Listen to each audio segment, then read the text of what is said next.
नमस्कार मित्रों, जय श्री राधे। आज हम आपको हनुमान जी के बारे में कुछ विशेष बताने वाले हैं और उस विशेष विषय के बारे में बताने से पहले हमारे रामचरितमानस में तुलसीदास जी ने उस विषय पर क्या कहा है। हमारा आज का विषय है हनुमान जी क्या हैं। हनुमान जी रामचरितमानस के एक अत्यंत प्रभावशाली और महत्वपूर्ण पात्र हैं। पूरी राम कथा में हनुमान जी का एक विशेष महत्व है। यदि हनुमान जी के विषय में संक्षेप में आपको बताना चाहूँ तो हनुमान जी ने जितने भी कार्य किए हैं, अगर उसको एक दृष्टि में देखें तो उन्होंने एक व्यक्ति का संदेश दूसरे व्यक्ति को पहुंचाने का काम किया है। किसी की आवश्यकता को दूसरे के समक्ष प्रस्तुत करने का कार्य हनुमान जी ने रामचरितमानस और रामायण के जितने भी काव्य हैं उन सब में किया है। एक बार की बात आपको बताता हूँ कि जब रामचंद्र जी ने रावण को मार दिया, उसके बाद हनुमान जी से कहा कि अब आप नगर में जाइए, लंका नगर में जाइए और सीता जी को यह समाचार दीजिए।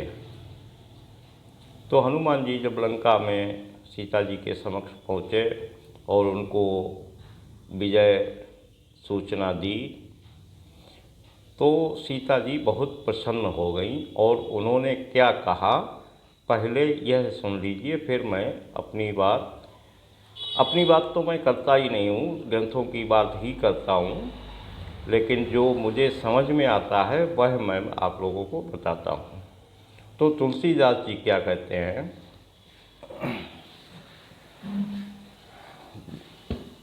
जब हनुमान जी ने सीता जी को विजय समाचार सुनाए, उसके बाद सीता जी प्रसन्न हो गई और तुलसीदास जी लिखते हैं, अति हर्ष मन तन पुलक लोचन, सजल कह पुनि पुनि रमा, का देऊँ तो ही त्रिलोक महु कपि, किमप नहीं बानी क्षमा, सुन मातु मैं पायो अखिल जग, राजु आज न संशयम, रणजीत रिपुदल बंधुजुत, पश्यामि रामं नामयम।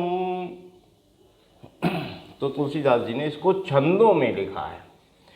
ये एक तुलसीदास जी के जो छंद लिखे हैं उनमें अत्यंत महत्वपूर्ण बातें जो हैं वो तुलसीदास जी ने छंदों में लिखी हैं। ये भी एक समझने वाली बात है, कभी इस पर विस्तृत चर्चा करूँगा कि तुलसीदास जी ने छंदों में क्या कहा है। आज बात हो रही है हनुमान जी की। तो सीता जी उनसे कहती हैं, का देऊँ तो ही त्रिलोक महु कपि, कि मैं त्रिलोक में आपको क्या दूं। इस त्रिलोक में कपि किमप नहीं बानी क्षमा, इन तीनों लोकों में वाणी के समान कुछ भी नहीं है। अब सीता जी प्रसन्न हैं और सीता जी हनुमान जी से कहती हैं कि मैं आपको क्या दूं, और उसके बाद वो कहती हैं कि इन तीनों लोकों में वाणी के समान कुछ भी नहीं है। इसका आशय यह हुआ कि सीता जी ने हनुमान जी को वाणी वरदान के रूप में दी, यानी कि ध्वनि, यानी कि शब्द। भाई कोई व्यक्ति किसी की तुलना करेगा और उस समय देने की चेष्टा करेगा तो वही देगा जो सबसे अच्छा होगा। और सीता जी को प्रसन्न किया हनुमान जी ने, तो जो सबसे अच्छा होगा वही दिया जाएगा, और जिसका चर्चा भी कर रही हैं। लेकिन तुलसीदास जी ने यहाँ पर यह नहीं कहा कि हमने सीता जी ने हनुमान जी को वाणी वरदान स्वरूप दी, लेकिन संकेत रूप में, चूँकि यह समस्त ग्रंथों का रस है, तो यदि विस्तृत रूप से समस्त विषय इस ग्रंथ में उठाए जाते तो यह ग्रंथ अत्यंत विशाल हो जाता। तो सीता जी के द्वारा वाणी हनुमान जी को वरदान स्वरूप दी गई। उससे पहले सुंदरकांड में भी है, होऊ बल बुद्धि निधान, बल और बुद्धि के निधान हो जाओ। और बुद्धि का निधान कौन होता है? जो शब्दों का निधान होता है, जिसको बोलने की कला आती है, वही बुद्धिमान होता है।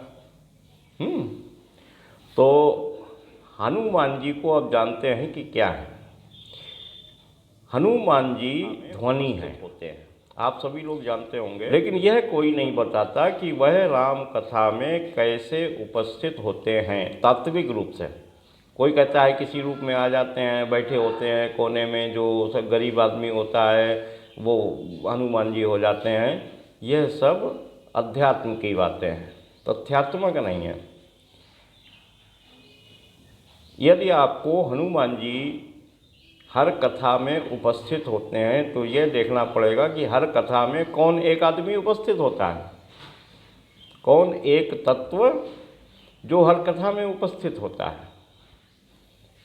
और कहीं भी हो रही हो, जितनी भी जगह हो रही हो, सभी जगह वही चीज़ है। तो यहाँ पर सीता जी की बात याद आती है कि वाणी जो है वो तीनों लोकों में सबसे महान है, और हनुमान जी को वह यह कहती हैं कि इसके अतिरिक्त मैं तुमको क्या दूं, तो उन्होंने दी होगी। वैसे अभी आगे चलकर आपको और तथ्य दूंगा। मैं अभी तथ्य थोड़े कम देता हूं क्योंकि हमारे सब्सक्राइबर अभी बहुत कम हैं, तो आपको विषय की जानकारी दे देता हूं। तथ्य जब दूंगा वेदों के, पुराणों के और भी ग्रंथों के, जब हमारे सब्सक्राइबर, जब सुनने वाले ज़्यादा होते हैं तब ज़्यादा मज़ा आता है। अभी तो ये प्रस्तावना चल रही है।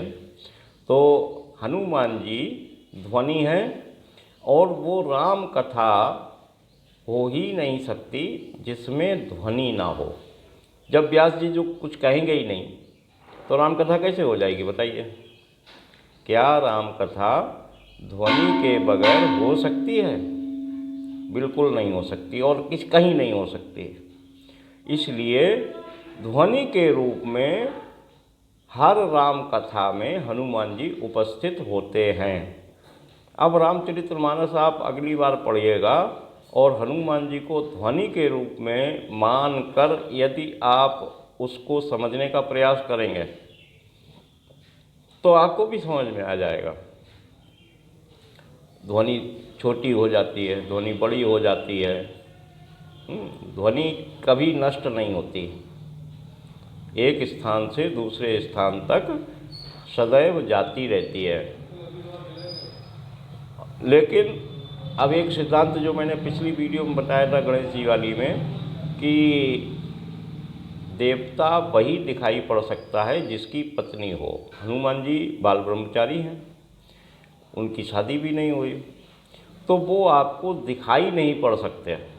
यदि कोई इस बात का दावा करता है कि उसने हनुमान जी का साक्षात्कार किया है तो ये अध्यात्म में हो सकता है, यथार्थ में नहीं हो सकता, तात्विक रूप में नहीं हो सकता।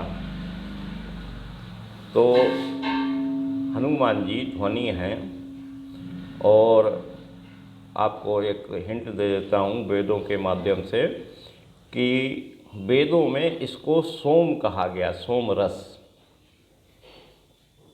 सोम रस जो है वो ही हनुमान जी हैं। और सोम से भी पहले, सोम जो है वो जब सृष्टि हो गई तब से सोम कहा गया, सृष्टि के बाद जब चर अचर व्यवस्था प्रारंभ हुई तो हनुमान जी के रूप में, और जब सृष्टि नहीं हुई थी तब यही ओम के नाम से था। ओम, सोम और हनुमान, ये तीनों एक ही हैं।